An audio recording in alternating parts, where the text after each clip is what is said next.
Cursed priests and nuns, huh?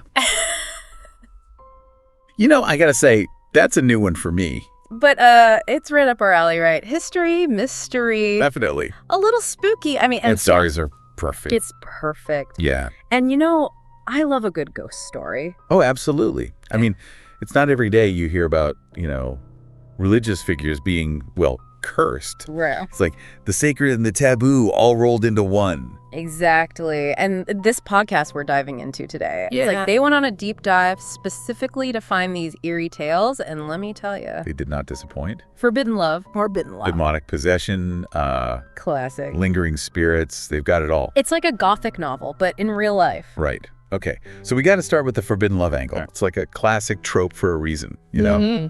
And this podcast, they found some really juicy stories. Like, have you ever heard of the priest of Borley Rectory? Borley Rectory. Oh, yes. That story is practically legendary in paranormal circles. A forbidden affair with a nun, See? a tragic end. And now, the rectory is supposed to be one of the most haunted places in England. It's like you can't make this stuff up. You really can't. And it makes you wonder, right, about the power of those forbidden desires. And the guilt, the remorse. Exactly. It's like they're trapped by their past transgressions, unable to find peace. And then there's the Nun of Monza. Oh, from 17th century Italy? That's the one. Yeah, a forced into the life. Imagine a scandalous affair, murder. It's like a recipe for a haunting. It really is, and it makes you think about the immense pressure surrounding religious life back then. Right. Like, was it truly a curse? Or was it just the weight of societal expectations, Mm-hmm. The consequences of defying those norms, they were huge. Absolutely. It's almost as if the label of a curse provided a way to explain away those very human actions, those very human consequences. It's a fascinating perspective, isn't it? It really is. What happens when those expectations, those societal pressures, just become too much? I mean... Is it a curse, or is it just, tragedy? It's a question that has haunted humanity for centuries, hasn't it? It really has. Okay, but hold on, because we haven't even gotten to the demonic possession part yet. Oh. This podcast did not shy away from the creepy stuff, let me tell you. No, it really didn't. Like Father Urbain Grandier, right? 17th century France. Yeah. Accused of cursing a whole convent of nuns. Oh, his story's a wild one. Accused of causing convulsions, speaking in tongues. I mean... It's like everything. The whole 9 yards. Straight out of a horror movie. It really is. And the podcast really went there with the details, too. Like levitation, contorted bodies. Like, they did not hold back. No, they did not. Which I think is important, right? Because these accusations, as outlandish as they might seem now, they were experienced with very real fear and suffering. Right. I mean, this is a time when supernatural explanations held so much weight. It's true, yeah. And so it makes sense in a way, right, that accusations of demonic possession, curses, they would take root, especially in a society grappling with so much religious anxiety. Right. So you're saying that anxiety, all that fear, it could manifest in these really intense... Oh, absolutely. Physical ways. Yeah, I mean, we look at it now, and we have psychology, we have sociology, and we can offer alternative explanations. Mass hysteria, for instance. Huh. Mass hysteria is incredibly powerful. Right. But we can't discount the very real fear and belief in the supernatural that permeated those times. So there might be other explanations, but that fear...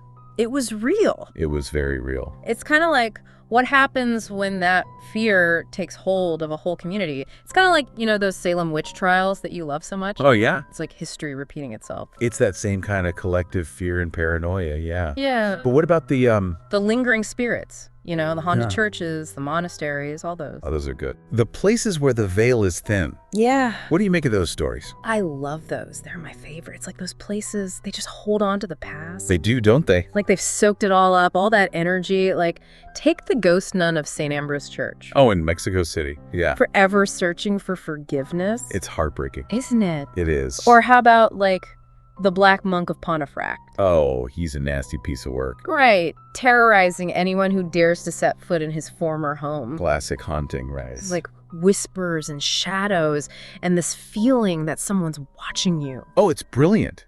What I find so fascinating is how these places, They become imbued with this. This almost tangible sense of dread, Oh, yeah. And it's like the stories themselves. They feed into it. They- The belief fuels the experience, and the experience just reinforces the belief. It's a vicious cycle It really is, yeah. of spookiness. It's like these places, these churches and monasteries, they become like repositories for all our fears about what we don't understand. Yes, that unknown territory. Right. And then you add in a cursed priest or a nun. Oh, it adds a whole other layer, doesn't it? It's like they become these cautionary tales, Right. Like, don't stray from the path, or this could happen to you. Precisely.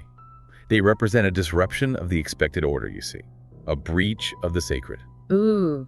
It's as if their inability to find peace in death, well, it mirrors the turmoil they caused in life. Wow. Yeah, that's a good point. And it just adds to the unease of these already unsettling locations, It's true. Makes you wonder. Are those revered in life destined to be feared in death? Ooh, spooky. Isn't it? Speaking of reverence and fear, Yes. the podcast, they saved the most, the most interesting case for last. Okay. Father Pio. Yes, Father Pio. Now, he's a fascinating one. The holy man who is said to be both blessed and cursed. Right. It's like, Yeah. how does that even work? It really challenges our typical understanding of what a curse even is, doesn't it? It really does. It's like he was this super devout figure, known for his stigmata, healing the sick. Right. But then at the same time, He was plagued by these demonic attacks. yeah, like his whole life. It's like the universe couldn't decide if he was the holiest of the holy or, well, cursed. Exactly. It's a real head scratcher. It is. And it makes us rethink, is a curse always a purely bad thing? Could it be, a test of faith?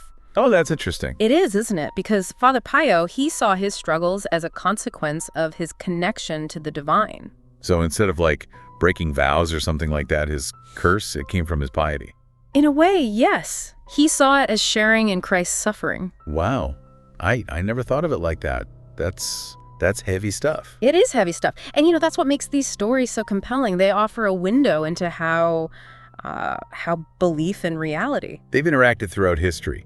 These stories of cursed priests and nuns, whether they're true or not, Right. they tell us so much about the fears and the beliefs and anxieties of the people who told them. It's like a reflection of their world, Exactly. What they thought, what they were afraid of. It's pretty amazing when you think about it like that. It really is. And it reminds us that those lines between belief and reality, they're often blurred. Yeah. And sometimes the scariest explanations, the most unsettling ones. They're the ones we come up with ourselves. Indeed. Sometimes the shadows we see are just our own making. Ooh, I like that. Well, that was quite the deep dive, huh? It really was. Cursed priests and nuns. I gotta say, I've learned a lot. Me too. And I think I might need a nightlight after all those spooky stories. Probably a good idea. What about you? Any of those stories, did any of them really get to you? Yeah. Make you wonder if maybe, just maybe? There's something more to it all. Or are you perfectly happy just chalking it up to overactive imaginations and, a good ghost story? However you see it, one thing's for sure. These tales of cursed clergy, they remind us that our relationship with the unknown, it's complicated, it's messy, and it's definitely not boring. Not boring at all.